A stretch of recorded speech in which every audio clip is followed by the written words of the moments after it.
और यह लिपि केवल देवनागरी ही हो सकती है।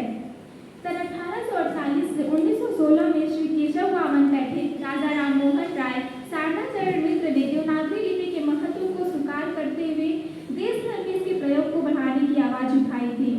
शारदाचरण मिश्र ने इसे राष्ट्रलिपि बताया और अगस्त 1905 में लिपि विस्तार परिषद की स्थापना की। उन्होंने 1907 में देवनागर नाम से पत्रिका भी निकाली, जिसमें कन्नड़, तेलुगु, बांग्ला आदि की रचनाएं देवनागरी लिपि में प्रकाशित की जाती थीं।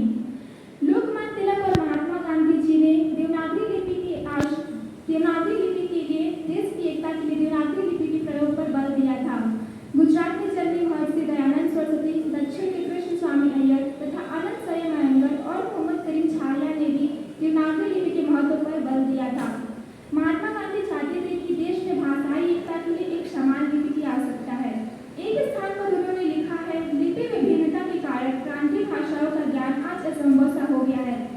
बांग्ला लिपि में लिखी हुई गुरुदेव की गीतांजलि को सिवाय बंगालियों के और कौन पढ़ेगा, पर यदि वह देवनागरी लिपि में लिखी जाए तो उसे सभी लोग पढ़ सकते हैं। आज दक्षिण हिंदी का भी यही स्थिति है, जिसका लगभग 400 वर्षों का अपार साहित्य फारसी में लिखे जाने के कारण हिंदी शोधार्थियों की दृष्टि से ओझल है। कहना न होगा कि हिंदी साहित्य के इतिहास की इस कड़ी को हम अभी तक जोड़ नहीं पाए हैं। उर्दू और हिंदी में लिपि भेद के कारण मूल रूप से एक होते हुए भी अलग अलग भाषाएं बनी हुई हैं।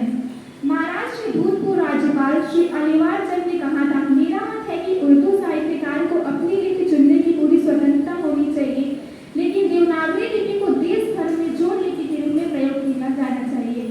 आचार्य विनोबा भावे ने देवनागरी लिपि के महत्व को स्वीकार करते हुए यहाँ तक कहा था कि भारतीय भाषाओं के लिए हिंदी भाषा जितना काम देगी, उससे कई अधिक काम देवनागरी दे सकती है।